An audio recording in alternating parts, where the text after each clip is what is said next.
मंडळी आता का नाही मी उस्मानाबाद जिल्ह्यातल्या सारोळा गावात आहे. चाललो तू पुढल्या गावाला आणि जाताना हे आपलं सारोळा गाव लागलं आणि गावामध्ये पण का नाही आपल्यासारखी सामान्य जनता आहे बघा. माझ्यासारखीच कॉमन मॅन आहे ती बघा इथं सगळीच आहे का नाही. त्यांच्या बी काहीतरी अडी अडचणी समस्या असतील का नाही या जाणून घेऊया यांच्या सगळ्या समस्या. नमस्कार. नाव काय म्हणलं? पंकज लिंगे, राहणार सारोळा. काय समस्या आपल्या? समस्या म्हणजे मी एक सामान्य शेतकरी आहे. ज्याप्रमाणे फडणवीस सरकारने छत्रपती कृषी सन्मान योजना लागू केली आणि कर्जमाफीचे हे केलं, त्यामध्ये त्यांनी जे नियम अटी आणि निकष ह्या गोष्टी लादल्या त्याच्यामध्ये 95% शेतकऱ्यांना कर्जमाफी मिळाली नाही. मोजके 5% ते पण त्यांचेच कार्यकर्ते असतील आमचा असा आरोप आहे. त्यांना तो लागू झाला, कर्जमाफी मिळाली. इतर त्याप्रमाणेच जे आता नवीन 6,800 रुपये अनुदान हेक्टरी जाहीर केलं त्याच्यात पण काही नियम अटी घातल्या. पण ते 6,000 पुरायचं का? पुरत नाहीत की. पुरत नाही. 6,000 कुठलं पुरते? दुष्काळ पडलेला आहे. दुष्काळात 6,000 रुपये आणि 5,000 रुपये काय पुरणार आहेत? तर माझं म्हणणं आहे की शेतकऱ्यासाठी तर काहीच केलं नाही सरकार. सरकारनं फायदा मग कुणाचा केला?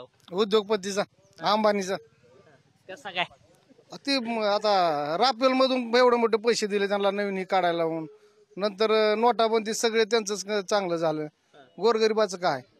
गोरगरीब उलट त्या काय खरेदी केलं तर त्या जीएसटीच्या नावाखाली गरीबालाच कापायला चालू आहे.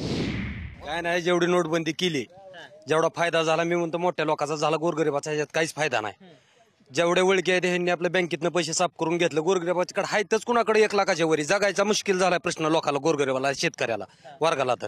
आणि नोकरीचं तर काहीच नाही, बोगस फेल आहे. मी तर म्हणतो सरकार असं येऊ नये बी पुन्हा भारतात तर येऊ नये आपल्या इकडं. कारण का की असा विषय व्हायला की वरच्यावर बेकारी तर वाढायली ना आश्वासनं अशी आहे ती पण पोत्यानं पडायला लागली आश्वासनं आपली. पूर्णपणे शेतकऱ्यासाठी फसवे सरकार आहे. शेतकऱ्याला कर्जमाफी म्हणतो, हे म्हणतो, विमा म्हणतो, कुठलाही शेतकऱ्याला भेटलेला नाही आतापर्यंत. मागच्या पंचवार्षिक म्हणजे 4-4.5 वर्षात देवेंद्रचं फक्त बोलण्यात ही आहे, फक्त वागण्यात कृती नाही त्याची. आणि त्याचं फक्त मला तर असं वाटतं की महाराष्ट्रात वाढलं काय असेल तर फक्त देवेंद्रचं पोट वाढलं असेल, दुसरं काही नाही. तुम्ही समाधानी आहे का?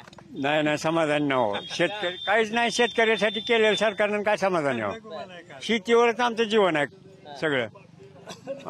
कर्जमाफी नाही, काय नाही, मालाले भाव नाहीत, काय नाही, कसं करायचं, काय करायचं, काहीच नाही. समाधानाची गोष्टच बोलायसारखी आहे का? सध्या निसर्ग इकून आणि शासन इकून पोट पाटीला चाललंय. खरंच पाटील चाललंय. आता हे जनावरांचं काय करावं ही भ्रांत आहे. टाकायला काय नाही, पाजायला आता मिळतंय तो पाणी पाजलंय फक्त.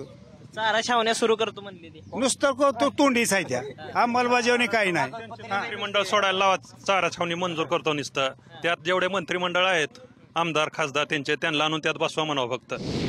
शेतकरी जेव्हा आत्महत्या इतक्या करले ती तरी देवेंद्र फडणवीसचा काही फायनल निर्णय नाही, नुसती आश्वासन आहे ती त्यांची. आणि आयुष्यात पण देवेंद्र फडणवीस आयुष्यात कधी महाराष्ट्रात तर येऊ नये. देशात मोदी तर लांब, तर मोदीला मग गुजरात मध्ये जात असतो. विमानानं फिरा म्हणावं तुम्ही, देशांनी बाहेर देशांनी करोडो रुपये घालवा म्हणावं आणि ते शेतकऱ्याला नुसतं आश्वासनच द्या म्हणावं आयुष्य. पूर्णपणे जाहिराती. दररोज पेपर उघडलं तर पहिल्यांदा फडणवीस मोदी यांचे फोटो आणि पुन्हा बातम्या दुसऱ्या. इतर कोणत्या शेतकऱ्यांना आत्महत्या केलेली बातमी एवढी छोटी येते आणि फडणवीस मोदीचे आम्ही हे केलं आम्ही ते केलं, दररोज बातम्या मोठ्या येतात. ह्याचा खर्च कुठून येतो? सर्वसामान्य जनता. जीएसटी म्हणजे काय आहे? आधी पण कर वसुली होती, आधी पण पेट्रोलचे भाव होते, डिझेलचे भाव होते. आधी आज 3 वर्ष आधी डिझेल नांगरण 1 एकर नांगरायला 900 रुपये घेत होते, आज 1700 रुपये झाला ग्रामीण भागात.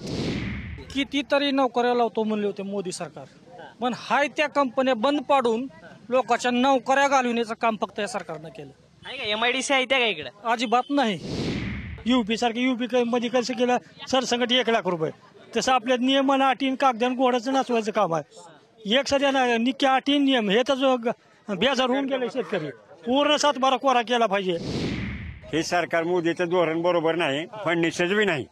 नुसतं अनुदान 2,000 आणि कागद 3,000ची चालू आहेत. तरी सरकार परत येऊ नये. बरं मला एक सांगा, मोदी का गांधी कल कुणाकडे राहिलो महाराष्ट्राच्या? काँग्रेस गांधीकडे राहील. गांधी